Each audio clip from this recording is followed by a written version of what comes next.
अस्सलाम वालेकुम। उम्मीद करते हैं सब लोग खैरियत से होंगे, बिल्कुल ठीक ठाक होंगे। आज मैं आपसे कोई आम बात नहीं करने वाली, आज मैं की बात करने वाली हूँ।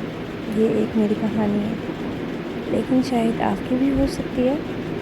मुझे अच्छा लगता है यहाँ पे आप लोगों से इस तरह से बात करना। मैं डिफरेंट तरह की लड़की हूँ, कभी सीरियस हो जाती हूँ, कभी चुलबुली सी, कभी मूडी, कभी गुस्सा, सब कुछ आता है मुझे। ये कहानी एक ऐसी लड़की की है जो हर दिन मुस्कुराती है लेकिन हर रात रोती जाती है। सुबह होती है, अलार्म के बिना जाग जाती हूँ। असल में जो चीज़ हमें जगा देती है, मुझे जगा देती है, वो ज़िम्मेदारियाँ हैं, वो रिस्पॉन्सिबिलिटीज़ हैं, खुद की ज़िम्मेदारियाँ हैं।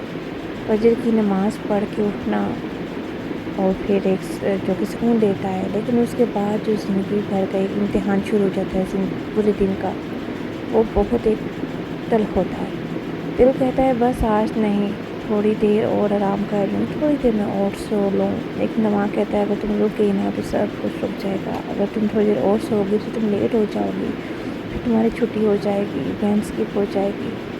आंखें खुलती हैं लेकिन जिस्म नहीं उठा होता। ऐसा लगता है जैसे हिम्मत कहीं पीछे रह गई होती है।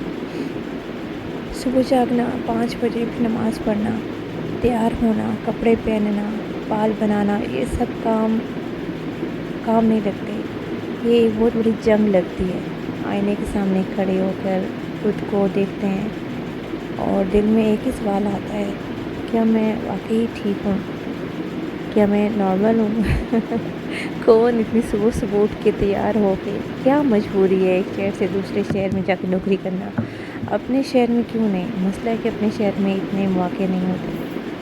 मुझे गर्मी भी लग रही थी तो पंखे की हवा इस कॉर्नर पे नहीं आती। मैं रूम में नहीं तैयार हो रही थी क्योंकि अम्मी सो रही थी वहाँ पे, तो मैं बाइक की लॉन्च में आ गई। खुद से सवाल करने के बाद ही क्या मैं वाकई ही ठीक हूँ? फिर ज़बरदस्ती मुस्कुरा देती हूँ, क्योंकि मुझे दुनिया को दिखाना होता है कि मैं मजबूत हूँ। अगर मैं हिम्मत हार की और लोगों पे ये शो हो गया कि मैं बहुत एक डरपोक सी लड़की हूँ, तो लोग तो नोच चाहेंगे मुझे। तुम्हें भी खुद को मजबूत रखना है, इतना मजबूत रखना है कि सामने अगर कोई किसी वक्त कोई हिम्मत ही ना हो, ऐसे कोई तुम्हारे से कोई बात करे, तुमसे लड़े, तुम्हें नीचा दिखाए या किसी भी किस्म की तुम पे उंगली उठाए। फिर शुरू होता है मेरा सुबह का सफ़र, लंबा थका देने वाला, 1.5 घंटे का।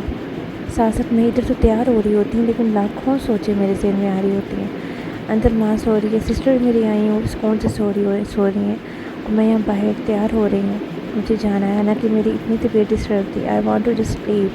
इतना दिल कर था कि I just go back to my room and get little bit more sleep, but मैं नहीं सो सकती थी, टाइम शॉर्ट था। फिर उसके बाद रास्ते में लोग ही लोग होते हैं, शोर होता है, लेकिन दिल के अंदर अजीब खामोशी होती है। खिड़की से बाहर देखते हुए अपने ख्वाब याद करती हूँ और फिर एक सवाल आता है कि क्या ये सब इसीलिए था? मतलब अजीब सिचुएशन हो जाती है। जॉब पर पहुँचते ही एक नया किरदार अदा करना पड़ता है।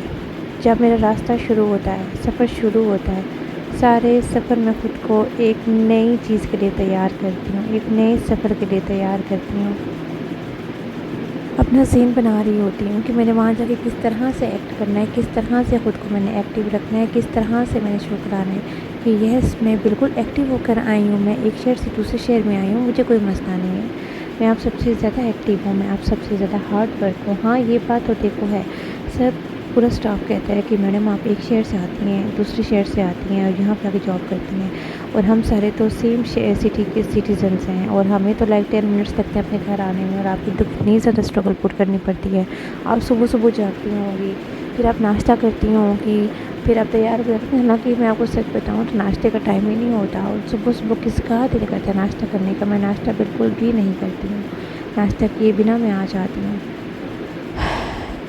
फिर ख़ुद को सारे रास्ते से एक्टिंग के लिए तैयार करना कि वहाँ जाके मैंने एक स्ट्रॉन्ग सी तरह का किरदार अदा करना है। मैं जो कुछ भी हूँ, मैं अपने घर में हूँ, चाहे मुझे कोई परेशानी है, क्या मुझे कोई मुश्किल है, मैं स्ट्रेसफुल लाइफ गुजार रही हूँ, मुझे डिप्रेशन है, हर हाल में मुझे ख़ुद को खुश करना पड़ता है, खुद को धक्का देना पड़ता है, खुद को बार बार मोटिवेट करना पड़ता है। मैं हमेशा अपनी जॉब पे या सफ़र में अपने आप को, या जब मैं तैयार हो रही होती हूँ, ऑल द टाइम अपने आप को मैं कह रही होती हूँ कि देखो तुम्हें सहारों की ज़रूरत नहीं होनी चाहिए, तुम खुद एक स्ट्रॉन्ग लड़की हो, तुम्हारे अगर भाई नहीं है तो कोई बात नहीं, अल्लाह जन्नत ही मेरे फादर को, मेरे बाप बहुत अच्छे इंसान थे। अगर वो नहीं रहे तो कोई बात नहीं, बल्कि हैं, बस मसला, बस बात सिर्फ इतनी सी है कि वो इस दुनिया से दूसरी दुनिया में शिफ्ट हो गए हैं। मैं तो मानती हूँ कि मेरे वो अभी तक जिंदा हैं, मैं नहीं कहती ख़त्म हो गए। क्यों क्यों कहूँ, मतलब वो तो एक दुनिया से दूसरी दुनिया में गए हैं, यही तो रास्ता है, एक दुनिया से दूसरी दुनिया में जाना, हमारा यही तो असल मंजिल है। खुद को मोटिवेट करती हूँ कि नहीं, तुम अकेली ही नहीं हो, तुम खुद के साथ खुद हो, तुम्हारा सबसे बड़ा साथ अल्लाह का है। अल्लाह के साथ मैं खुद को जोड़ के रखती हूँ।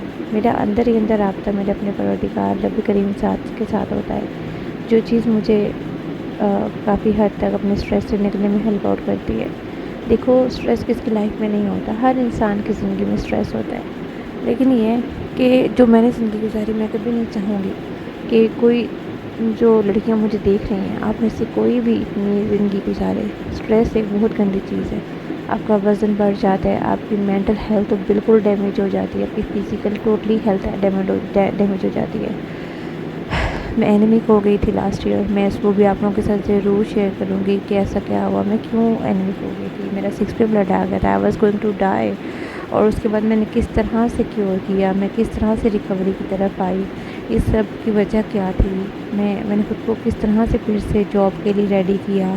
और हालांकि कभी कभी मुझे ये अच्छा लगता है कि सुबह सुबह उठ के तैयार होना एक रूटीन बन जाती है, लेकिन मैं सच बताऊं, अच्छे कपड़े पहनना, अच्छा तैयार होना, मेकअप करना, बाल बनाना, ये रूटीन में हम लड़कियां नहीं करती हैं, जब कहीं जाना होता है तब करती हैं। तो लेकिन इस तरह से मेरी, वैसे देखा जाए तो एक रूटीन बन चुकी हुई है, लेकिन मैं क्या करूं, मैं थक भी बहुत ज़्यादा जाती हूँ, बहुत ज़्यादा मैं थक जाती हूँ।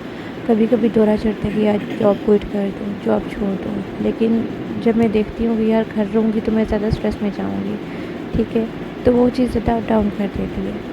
मैं आपको सच बताऊँ, पिछले एक हफ़्ते से मेरी यही कैफियत है कि मुझे जॉब छोड़ देनी चाहिए। मैं जॉब छोड़ रही हूँ, मैं रिज़ाइन कर रही हूँ, मुझे मूड स्विंग्स हो रहे हैं। अगले दिन मैं जॉब पे जाके रोने लग गई, मेरे साथ जितने भी स्टाफ थी मेरे साथ पूछने लगा क्या हुआ है, और मैं, हम लोग ऐसी कोई बात हुई, हम हंस के बहुत ज़्यादा केक लगा रहे थे, हंसते हंसते मैं रो पड़ी।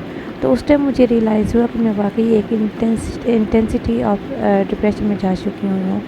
ये 3-4 दिन पहले की बात है। मुझे एक मेरी दोस्त ने सजेस्ट किया कि यार तुम यूट्यूब चैनल स्टार्ट कर दो, लोगों के साथ बातें करना शुरू कर दो। और लाइक जब मैंने उसकी बात सुनी, मुझे थोड़ा सा अजीब लगा। मैंने कहा ये क्या, मैंने कहा ये तो पागलपन है, ये आप एक पागल लगते हो कि क्या कैमरे में तैयार होते हुए फिर आप बातें कर रहे हो, लोगों को स्टोरी सुना रहे हो, आपको पता भी नहीं होता ऑडियंस सामने है भी या नहीं है, कोई सुनने वाला है भी या नहीं। लेकिन फिर भी मैंने कहा लोग मेरी बातों से बोर होंगे, मैंने कहा क्यों, किसी के पास इतना कोई टाइम है, मेरी बात कोई क्यों सुनेगा। और लेकिन मैंने जब से वीडियो बनाना शुरू की तो मुझे नहीं पता मेरी ऑडियंस मुझे पूरा सुनती है नहीं सुनती, लेकिन मुझे अच्छा लगता है आप लोगों के साथ बात कर वीडियो बनाकर सारी बातें आप लोगों के साथ शेयर करके। और मैं यहाँ पे अपना मस्कारा लगाती हूँ, मेरा मस्कारा लगाने में इतना ज़्यादा टाइम लगता है क्योंकि मेरी एक टेक्निक है जिसके थ्रू मैं लगाती हूँ, तो वो आई लैश में ना वॉल्यूम आ जाता है। उसके बाद खैर मेकअप वगैरह करने के बाद, अपने बाल बनाने के बाद मैंने सॉक्स पहने, मैंने जूता पहनना शुरू किया। यहाँ पे सोच रही थी कि हाँ बिल्कुल गाड़ी आने वाली है, मेरी वैन आने वाली है, टाइम बिल्कुल शॉर्ट रहेगा, और अपने आप को मैं मेंटली सारे रास्ते कॉलेज के लिए मैं तैयार करती गई।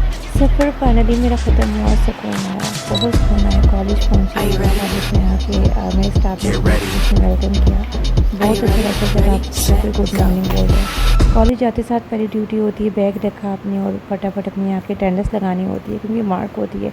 ये भी अच्छा बड़ा होता है कि यार पहले मैंने अटेंडेंस लगानी, मेरे से पहले कोई आ ही ना जाए, बड़ा मज़ा आता है इस तरह से पहले जाके अटेंडेंस लगाना। और अटेंडेंस लगानी होती है और बायोमेट्रिक होती है क्योंकि कभी कभी नेट बंद हो जाता है तो मुझे दोबारा से करना पड़ता है। उसी दौरान टेंशन बस रहती है कोई और स्टाफ ही ना आ जाए, बस जल्दी से करना है। नेक्स्ट वीडियो में मैं यहाँ पे आप लोगों से कुछ बात कर रही थी, लेकिन जब मैंने देखा तो पीछे म्यूज़िक था लगा हुआ। मेरी वीडियो में पता नहीं म्यूज़िक कहाँ से आ गया, और उसमें ये था कि कहीं कॉपी राइट क्लेम ना आ जाए, तो उसमें मैं ये कह रही थी कि यार कितना मुश्किल होता है सुबह सुबह जो है वो तैयार होकर इस तरह से आना और फिर कॉलेज पहुँच के अपने उन कोलीग्स के लिए इंतज़ार करना जिनके साथ आपकी बॉन्डिंग अच्छी होती है, जिनसे आपको बात करके अच्छा लगता है, जिनको आपको सिखाते हो, जिनसे आपको कुछ सीखने को मिलता है।